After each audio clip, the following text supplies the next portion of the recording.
here's the T's subsurface drainage marking on ground. So when we go for drainage subsurface drainage system, first we have to measure everything and survey everything. So let me show you how we do it. So first of all, you have to go to your farthest point. Means you have to know about your start and end points. So you should measure it, that how much length it is.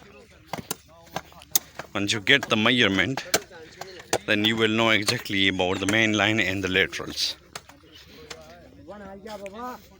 The main principle for the main line is that laterals are not that much compulsory when you go for the first design.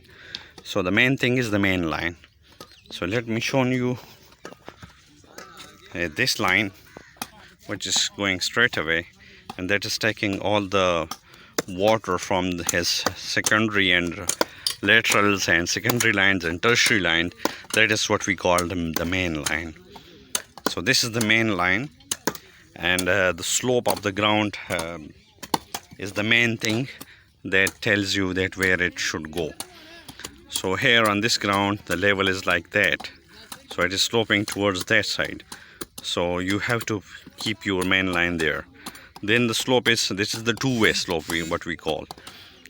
The slope is going down as we go further, and the slope is coming from the left to right. So that's why we put there the main line, and it's going towards the downward side.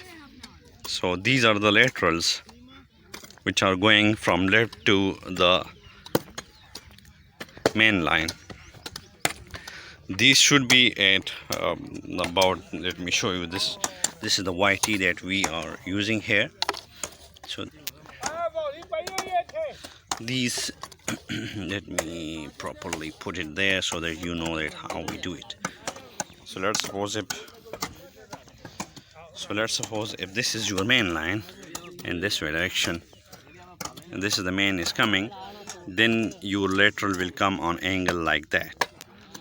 So this angle is 30 degree and this angle is 60 degree. So here is the 60 degree, that is the 30 degree, this side.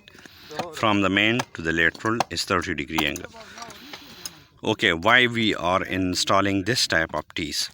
So I have already explained that one, but let me tell you again that the water is coming in this direction, and that water is coming in this direction, and then at the end of the T, the water is going downward.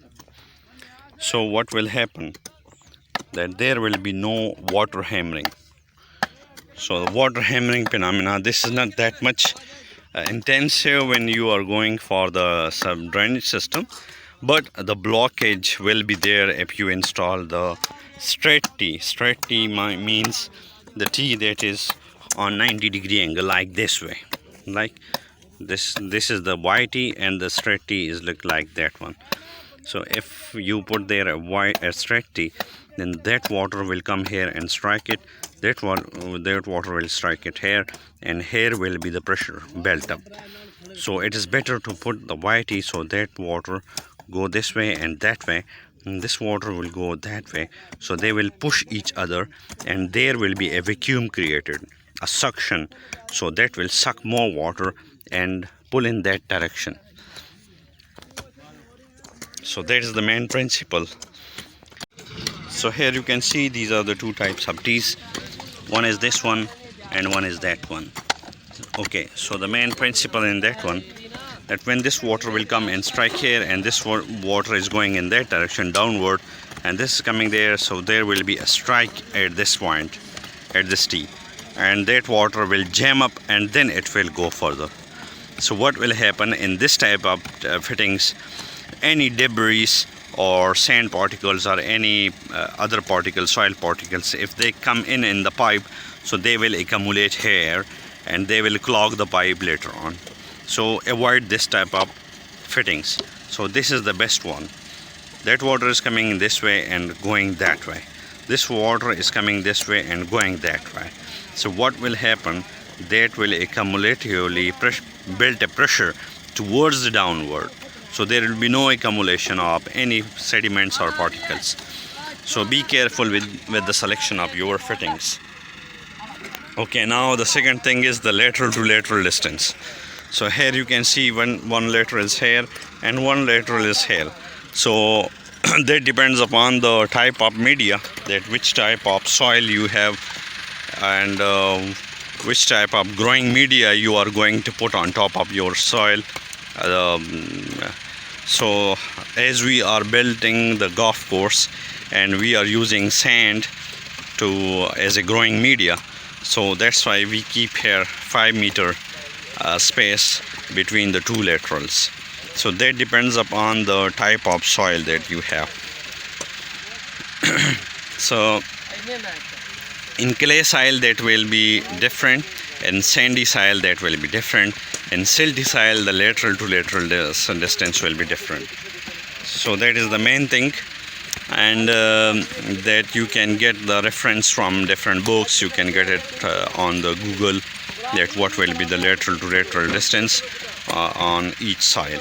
So we are using the sand media, so that's why. And the underneath this is the clay material, our existing soil. So this is the clay material, and on top of it there will be sand, and the grass will be planted on top of the sand, and the sand depth is almost 9 inches. So that's why we keep the lateral to lateral distance about 15 feet, or you can say 5 yards or 5 meters. So that's all about the design and the basics. Okay, only one tee that I have provided here is the straight tee, is only this one, because this is my now the case. I'm in such a case that I have to put here one, because this is the end of my area, so I can't go further in. So that's why I provided here a straight tee. If there is such circumstances that you have to provide it, then okay, go for it, but make sure that the catchment area is less.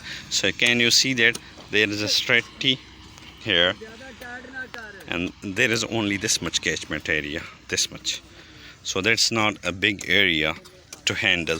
So less water will come this way, and from there that will go onward. So thank you for watching. Please subscribe the channel and like the videos.